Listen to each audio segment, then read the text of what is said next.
Assalamualaikum warahmatullahi wabarakatuh. Salam sejahtera bagi kita semua. Om Swastiastu, Namo Buddhaya, salam kebajikan, Hong Ulun Basuki Langgeng. Selamat datang kembali bersama kami di Potret Media. Untuk sahabat-sahabat Potret Media yang ada di rumah, tentunya masih bersama dengan program unggulan kita, yaitu Jawara Jagongan Wakil Rakyat.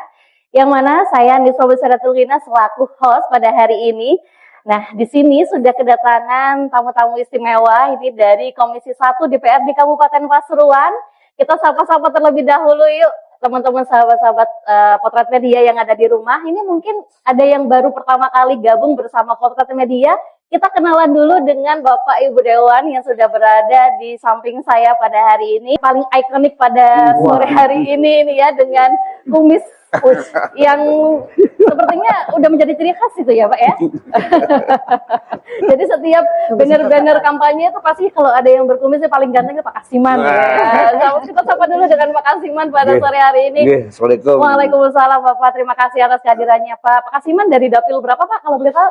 Saya dari Dapil 6 yang Dapil 6? meliputi Pandaan, Sukorjo, Brigjen. Pandaan, Sukorjo, dan Brigjen. Iya. Luar biasa. Kita sapa dulu dong Pak. Iya. Teman-teman sahabat-sahabat dari Dapil 6 terutama. Assalamualaikum warahmatullahi wabarakatuh. Kenalkan dan jangan lupa saya Dr. Kasiman, SKPTS, SE, SMKes, MKK Pendidikan. Saya wakil panjenengan dari Dapil 6 yang meliputi Kecamatan Pandaan, Sukorjo, dan Brigjen. Jangan lupa saya dari fraksi Partai Gerindra. Assalamualaikum. Waalaikumsalam, luar biasa. Tadi gelarnya panjang banget ya. Semoga umurnya juga ikut panjang juga ya. Amin. Oke, baik. Sahabat Potret Media yang ada di rumah ya, pada momen kali ini kita akan membahas apa ya, kalau kita bilang isu ini sepertinya terlalu gimana gitu ya. Mungkin lebih tepatnya momentum yang paling ditunggu-tunggu juga oleh sebagian masyarakat terutama di tingkatan desa. Nah, ini kita akan membahas tentang mengawal pilkades dan menata masa depan desa. Sinergi Komisi 1 untuk Pasuruan yang kondusif. Wah, dari judulnya ini sudah cukup menarik gini Bapak Ibu ya, terutama di Komisi 1 ini udah nggak asing lagi, apalagi tentang kontestasi begitu ya. Jadi pilkades ini kalau kemarin itu dilaksanakan di tahun berapa? 2023 ya? 2023. 2023. 10 Oktober. 10 Oktober ya. Rencana untuk selanjutnya ini kira-kira 2027. Oh, begitu. Berarti kemarin masih ikut masa jabatan yang 5 tahun itu ya? Iya. Iya. Oke, baik. Bapak Ibu nih, sebelumnya ini karena pemilihan kepala desa ya, saya sebagai warga kelurahan ini belum pernah tuh Bapak Ibu yang mengikuti pemilihan kepala desa. Mungkin dari Bapak Ibu di sini ada yang sudah berpengalaman ya. Dulunya sebelum berada menjabat di DPRD Kabupaten Pasuruan pernah nggak menjadi pemilih juga begitu ya. Oke, kalau dari Pak Kasiman dulu tahun berapa Pak kira-kira pernah nyoblos pilkades Pak? Terima kasih Mbak Niswah pertanyaannya ya. Saya itu pertama kali nyoblos baik pemilihan kepala desa maupun pemilihan presiden, bupati itu setelah tahun 2013. Kenapa? Karena saya tahun 88 itu saya lepas SMA masuk TNI Angkatan Darat. Masya Allah. Setelah berjalan 24 tahun di Angkatan Darat ya, saya bagian kesehatan, saya pensiun diri 2013. Nah, saat itulah saya mempunyai kesempatan untuk memilih dan dipilih. Ya. Ternyata ya 2013 itu momentum yang sangat memotivasi saya. Saya menjadi masyarakat sipil out of the box. Nah, kita bisa keluar dari kota untuk berbuat suatu hal yang tentunya mempunyai suatu target atau sasaran. Sehingga tahun itulah saya ikut kontestan nyalon DPR dan alhamdulillah pertama kali datang, pertama kali nyalon berkiprah dengan masyarakat dan saya terpilih tahun 2014. Luar biasa. Alhamdulillah sampai sekarang. Iya, sekali coba langsung berhasil gitu ya. Berhasil ya. Kira-kira apa kuncinya ini Pak? Kunci rahasianya ini bisa berhasil ini apa? Kunci rahasianya hanya satu, ya. Kita senantiasa qanaah. Masya Allah, dapat dipercaya. Amin. Luar biasa. Memang harus jadi anggota dewan, apalagi tokoh masyarakat itu harus, Ona'a itu harus nomor satu begitu ya Pak ya. Jadi dulu itu Pak Kasiman pernah pengalaman yang dipilih begitu ya Pak ya? Pernah berada di kontestasi juga di Pilkades? Gak pernah. Oh yang memilih aja ya? Iya. Oke, baik. Nah ini ngomong tentang Pilkades ini dari Komisi 1, bagaimana sih pengawalan yang sudah diterapkan begitu ya di desa-desa untuk menjaga kondusivitas nih pelaksanaan pemilihan kepala desa yang ada di desa-desa, terutama di desa Kabupaten Pasuruan. Nah ini langkah-langkah nyata seperti apa yang Komisi 1 sudah usahakan begitu. Mungkin dari Pak Kasiman dulu. Terima kasih. Kami selaku anggota Komisi 1, bagian daripada wakil rakyat Kabupaten Pasuruan yang bidang hukum dan pemerintahan. Jadi sudah menata dan mengantisipasi membuat suatu acuan atau regulasi tentang Pilkades. Ya. Alhamdulillah nanti tahun 2027 itu akan dilaksanakan Pilkades serentak. Momen-momen itulah nanti ya jangan sampai ada suatu hal yang tidak diinginkan. Contoh ya, kesimpang siuran regulasi yang tentunya sebagai basis dasar untuk pelaksanaan kegiatan. Ya, untuk itu DPD Kabupaten Pasuruan beserta mitranya yaitu DPMD itu senantiasa membahas yang pertama meliputi tentang anggaran. Ya, karena Pilkades itu ada tanggung jawab pemerintah daerah. Kecuali kalau PAW ya lain itu ya. Kemudian di dalam anggaran itu harus dimasukkan di dalam APBD ya, supaya nanti di dalam SPD itu sudah tertuang dan sudah termaktub pada progres tentang kegiatan mulai dari sosialisasi, penjaringan ya, sampai nanti pelaksanaan. Bahkan dimungkinkan nanti kalau ada draw atau ada yang ulang itu yang kita pikirkan. Untuk itu Kabupaten Pasuruan itu dengan Pergub yang kemarin disampaikan Bupati yaitu Pergub nomor 20 2017 dirubah lagi yaitu adanya Pergub nomor 94 tahun 2019 kemudian sekarang nomor 47 2021 itu masih sebagai bentuk landasan dasar Pergub regulasi untuk Pilkades ya. Tapi intinya Ibu ya, kegiatan tersebut itu nanti sebagai basis atau basic regulasi untuk proses pelaksanaan baik pembentukan panitia penyelenggara sampai nanti proses pelaksanaan dan sampai bentuk nanti penetapan. Terima kasih. Kalau dari kacamata laki-laki itu bagaimana sih Pak? Walaupun tidak pakai kacamata kayak Bu Ni, tapi ada kacamata transparan begitu ya Pak? Iya ya. Bagaimana Pak? Jadi tadi beliau Bu Ning Sugiyati menyampaikan bahwa pemimpin perempuan itu lebih bagus ya, lebih hot dan lebih lebih detail. Sebenarnya begini ya, memang kami akui pemimpin perempuan itu lebih detail. Tetapi pemimpin perempuan ya, dimanapun itu perlu perhatian laki-laki. Untuk itu kami akan perhatikan wanita dengan penuh rasa tanggung jawab. Tapi sejauh ini aspirasi perempuan di kancah perpolitikan ataupun sebagai pemimpin gitu, sama nggak sih perlakuannya Bu? Mungkin Ibu sama. Di ini sama saja karena ya. Secara politis kita perlakuan sama, tidak ada perbedaan. Artinya di wilayah desa pun harusnya juga seperti itu begitu ya, karena role modelnya juga diperhatikan, suara perempuan juga diperhatikan. Jadi nanti di desa pun kalau misalkan ada yang mencalonkan perempuan di desa juga perlakuannya sama begitu ya. Oke, baik.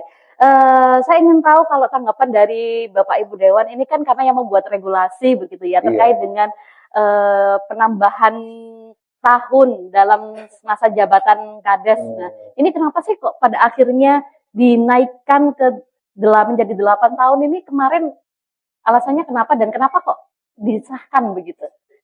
Kenapa alasannya? Mungkin dari Pak Kasiman. Begini ya, di dalam alur pemerintahan itu ada satu ritme ya. Ritme itu tentunya pasti ada terukur dan tertelusur ya. Disitulah yang dipakai pedoman adalah regulasi. Di Indonesia yang dipakai undang-undang atau dasar kebijakan tentang desa adalah Undang-Undang Nomor 6 Tahun 2014 yang dirubah menjadi Undang-Undang Nomor 3 Tahun 2020 ini, 2024 ini Pak ya. 2024 ini.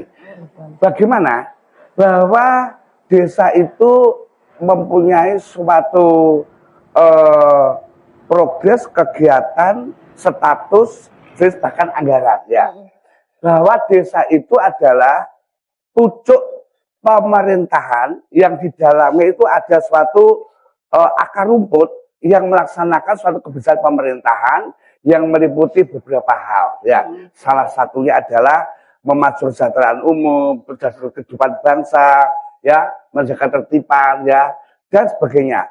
Maka dari itu di pusat disampaikan bahwa Undang-Undang Nomor 6 dirubah menjadi Undang-Undang Nomor 3, otomatis desa itu kebijakannya tentunya mengikuti aturan. Nah, saat ada regulasi dari pusat sebagai ritme atau dasar hukum, maka di kabupaten untuk pelaksanaannya maka dibuatlah yang namanya peraturan daerah atau peraturan kepala daerah namanya Pergub itu ya. Kalau di pusat kemarin dengan adanya Undang-Undang Nomor 6 Tahun 2014, maka yang dipakai waktu itu adalah yaitu Perda Nomor 6 Tahun 2015 ya itu.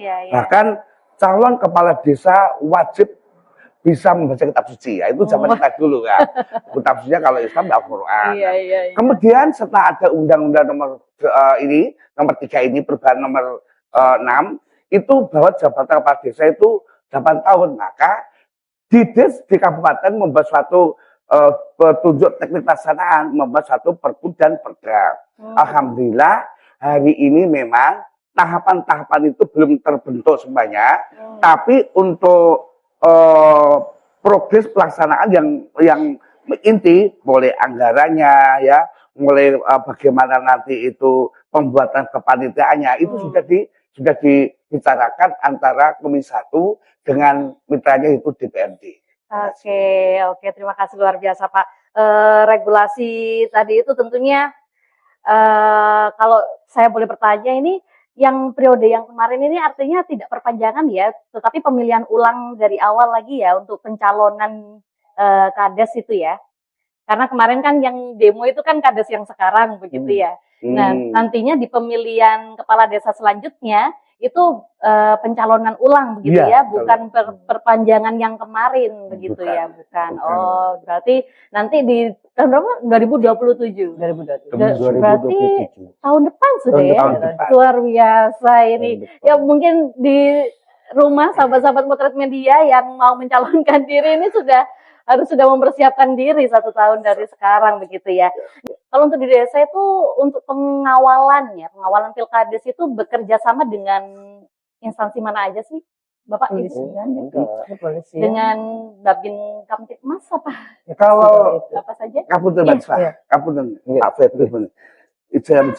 Jadi kalau di desa pilkades itu panitia yang dibentuk oleh BPD itu mereka itu kerjasama lintas sektoral baik vertikal horizontal full. Contohnya mereka itu senantiasa berkomunikasi langsung dengan kecamatan ya. Itu ada bagian pemerintahan. Kemudian dari segi ketertiban selain ada Linmas, mereka bekerjasama dengan Babin Kamtibmas kepolisian atau Babinsa. Nah, kemudian dari segi lain-lain keamanan dan bagaimana membangun kotanya itu bekerja sama dengan panitia tokoh masyarakat untuk pengaman situ ada masyarakat. Jadi tidak bisa berdiri. Jadi seandainya harus bersinergi ya. Jadi seandainya ada suatu hal trouble itu selalu tidak berlebihan kok. Kenapa sih? Mereka itu adalah satu rumpun sebenarnya. Satu rumpun mempunyai harapan yang sama, mempunyai cita yang sama, ingin mendapatkan calon pemimpin ya dari putra-putra desa yang terbaik yang nantinya bisa mengawal yaitu pembangunan, kemajuan, dan tata kelola untuk pertumbuhan taraf hidup ekonomi dan pertumbuhan masyarakat di wilayahnya. Saya tidak terlalu tinggi ya. Kalau ada clash ya, itu sifatnya ya mungkin sementara. Karena bagaimanapun mereka kan satu rumpun Mbak itu. Satu rumpun ya tentunya ada kesamaan lah. Gitu. Nanti sahabat-sahabat Potret Media ini juga bisa menjadi jembatan juga ya antara warga yang mungkin ngapunten kayak gaptek gitu untuk bisa diberikan pemahaman oleh sahabat-sahabat Potret Media gitu ya. Dan sejauh ini pengawalan dalam Pilkades ini ya, apalagi yang tadi katanya Pak Kasiman tadi bilang kalau misalkan ada pemilihan ulang sampai kayak gitu. Nah biasanya gitu kan ada beberapa konflik-konflik begitu ya, 1-2 orang begitu ya. Nah itu bagaimana sih mungkin dari mediasi ataukah hal apa yang dilakukan oleh Komisi 1 sejauh apa batasannya dalam pengawalan ini begitu Pak? Terima kasih. Sesuai regulasi DPR itu kan mempunyai fungsi yang pertama legal drafting, kemudian budgeting, ketiga evaluating. Nah, titik itulah yang kita pakai. Karena budgeting yang sudah kita sahkan itu dipakai kegiatan untuk Pilkades ya, maka kita mengawasinya atau mengevaluasinya. Bagaimana Pilkades tercapai atau tidak ya. Yang kedua ada trouble atau tidak. Seandainya ada trouble yang sifatnya itu sangat urgensi, yang di situ ada satu hal tidak sesuai dengan standar yang dilakukan, silakan masyarakat bisa berdamai, berkomunikasi. Kalau nggak pas bisa melaksanakan PUN ya. Itu hukum tata usaha negara. Silakan, nggak ada masalah. Tetapi ya selagi masih bisa dikomunikasikan, tentunya kita mediasi, kita sampaikan. Yang dilakukan Pilkades tujuan utama adalah untuk mencari pimpinan yang terbaik dari putra-putra desa terbaik untuk membangun desanya. Jadi tentunya dari person dengan yang lain pasti ada satu perbedaan atau gap. Tetapi jangan dicari satu perbedaannya tentunya. Tapi kita cari kesamaannya. Gitu, tujuannya. Ya. Tujuan untuk perbaikan desanya. Perbaikan desa, pembangunan daerah ya. Artinya kan harus selaras ya. Selaras, desa sama daerah harus selaras begitu harus, ya Bu ya Bapak ya. Oke. Nah kalau bicara Pilkades yang berhasil ini kan nanti juga berhubungan dengan masa depan keberhasilan daerah dan juga negara begitu ya. Nah ini setelah Kades nanti ini terpilih dan dilantik, apa sih tantangan terbesar dalam menatap masa depan di era digital yang seperti sekarang ini? Nah ini bagaimana kiranya pesan untuk Kades yang nantinya dilantik ini bisa sejalan begitu dengan daerah? Nah ini apa sih yang harus diperhatikan begitu? Saya. Oke, ya, silakan. Jadi begini Mbak Niswa ya. Mbak Niswa ya. Niswa. Jadi untuk masyarakat Kabupaten Pasuruan yang insya Allah nanti khususnya desa yang akan melaksanakan Pilkades serentak pada tahun 2027, setelah saudara nanti dipilih oleh masyarakat dan menjadi kepala desa yang sudah dilantik oleh kepala daerah, yang perlu diperhatikan adalah cukup dua. Yang pertama, tolong ikuti regulasi dan kebajikan kepala daerah, tentunya mempunyai visi misi. Harus selaras ya. Progres nawacita dari pusat ke presiden, dari provinsi dan dari kabupaten.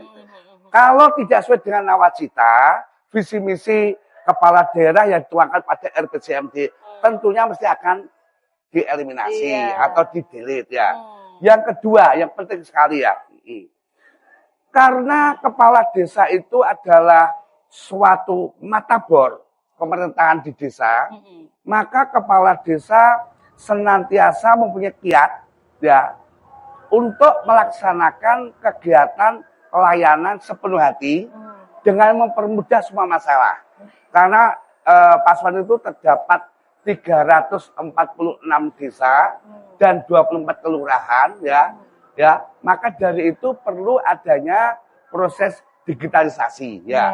Jadi kalau ada kepala desa yang belum tahu tentang digitalisasi, itu seharusnya minta pendampingan dari pemerintahan di kecamatan atau pelatihan-pelatihan di kabupaten atau meniru teman-temannya sudah digitalisasi. Matur suwun. Assalamualaikum. Waalaikumsalam, luar biasa. Pak Kasiman, karena tadi itu desa itu sekarang sedang saling berkompetisi begitu ya untuk jadi desa unggulan ya, desa barometer desa satu sama lain begitu ya. Kalau tadi bicara pesan untuk calon kades yang dilantik nantinya ya, mungkin bisa di-spill syarat-syarat apa aja sih untuk bisa menjadi kepala desa mungkin. Dari Pak Febri mungkin ini masih belum ya. Masih belum di ini ya, begitu. Kalau yang dulu sih secara umum ada. Secara umum yang jelas kalau kepala desa itu kan syarat utama berkelakuan baik, sehat jasmani rohani ya, bisa membaca kitab suci. Minimal lulusannya itu adalah SMP ya. Masih yang kemarin ya. Sekarang kan belum kita keluarkan itu ya. Kira-kira kapan nih reveal undang-undang terbarunya terkait dengan bukan undang-undang, peraturan daerah. Sorry. Ya kira-kira tahun ini ataukah awal tahun depan apa? Mestinya tahun ini. Insya Allah secepatnya tahun ini. Karena nanti pakai untuk dasar acuan untuk itu tahapan-tahapan itu. Oke, baik. Indikator keberhasilan nih menurut Bapak Ibu. Nah, ini dari Pak Kasiman dulu. Indikator keberhasilan Pilkades itu menurut Pak Kasiman seperti apa? Indikator keberhasilan Pilkades pada suatu wilayah tersebut. Yang pertama, ya, tepat waktu dan tepat pilihan. Yang kedua, tidak ada suatu keributan atau permasalahan yang berlebihan. Ya. Terus yang ketiga, calon yang dipilih adalah bisa mewakili visi misi daripada kemauan desa. Terima kasih. Closing statement begitu ya dari Bapak Ibu sekalian untuk momentum Pilkades dan juga pesan untuk masa depan desa yang ada di wilayah Kabupaten Pasuruan tentunya. Pak Kasiman, bagaimana Pak pesan untuk sahabat-sahabat Potret Media? Pesan saya ya, Pilkades itu ada suatu progres kegiatan yang pasti akan terjadi di suatu desa. Siapapun yang pemenangnya dan siapapun yang belum menang ya. Kan ada dua. Iya, betul. Jangan bosan untuk berbuat baik dan jangan menyesal untuk berniat yang baik. Masya Allah. Terima kasih.